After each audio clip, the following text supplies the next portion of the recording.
As a mother would risk her own life to protect her only child, even so towards all living beings, one should cultivate a boundless heart.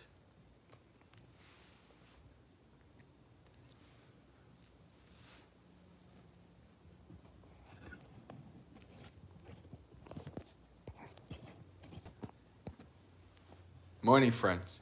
So we have probably the most well-known and the most misunderstood section of Metta Sutta today. Right? As a mother should protect her only child, so too towards all living beings one should develop a boundless heart. Right? So we should think about these words. This is Bhante G's translation.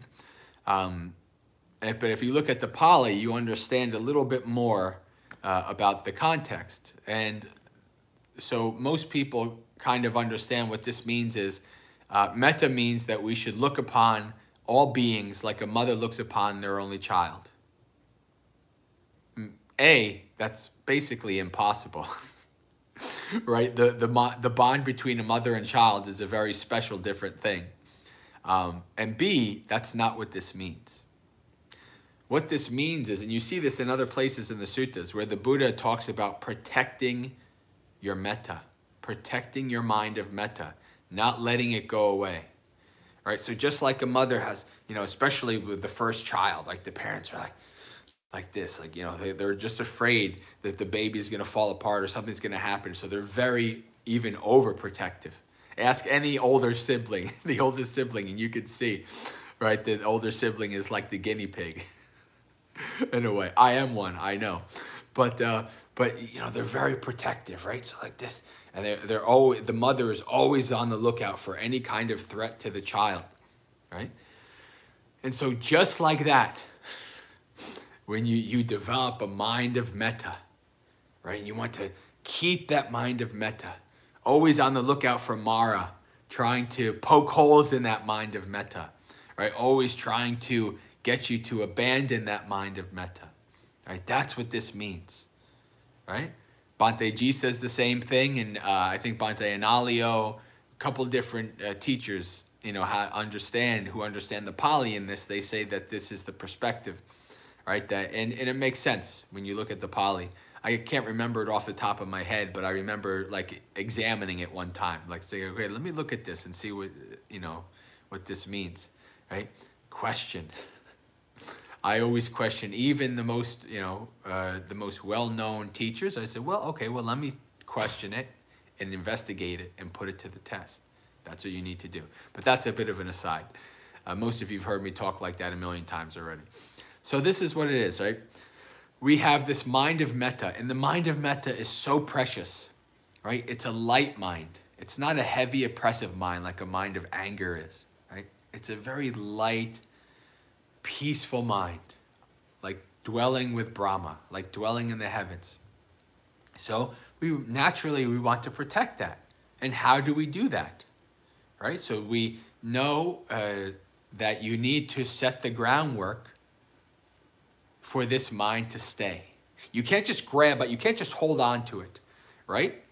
Because what's that? That is actually dukkha. That's grasping, that's clinging, right? Because you grasp it. Anytime whatever in samsara we're trying to hold on to, it's like water. It just slips right through our fingers. We can't really hold on to it, right? So it's just like we can't forcibly hold on to our metta. We have to set the groundwork for our mind to abide in metta, right? And so that means practicing lots of metta, developing the mindfulness, right? This is at the end of the Metta Sutta. You'll see this mindfulness, the Buddha calls metta mindfulness. Right? All of our practices, we need mindfulness to remember to do them. Sati means the mindfulness, but it also means remembrance, right? So we have to develop the habit of doing it, and we have to put our mindfulness to that activity so that we always remember in all of our interactions with people, and we are always keeping an eye on the state of our mind, and so that we can apply metta, right? And we can do deeds and say words with the basis of metta, right? And so when we do all these things, we are setting the groundwork for us to abide in metta and to have the mind full of metta, right? We are protecting our mind of metta by doing these actions, not by trying to force it to stay. You can't do that. Sabbe sankhara anicca. All conditioned things are impermanent, unstable, undependable, even your metta. Right? So we practice, develop our mindfulness so that we can be mindful and mettaful. I think maybe that's a Bhante Ji or Ajahn Brahm. Somebody said that, mettaful. I don't know. But we can be mindful and mettaful so that our mind abides in metta. Our mind stays in heaven, right? Brahma Vihara. So friends, with that, I wish you a very spiritually successful and peaceful day. Tonight, 8 p.m. is Dhammapalooza, so in about, 11 and a half hours. So I encourage you all to join the Maggaseka community coming together for our Festival of Dhamma, 2-hour Festival of Dhamma with guided meditations, chanting, Q&A, Dhamma talks, community discussion, all of that stuff, right? And then if not, I'll see you tomorrow morning for another morning monastery experience. Sukhi Hotu, may you be happy. Practice well and be well.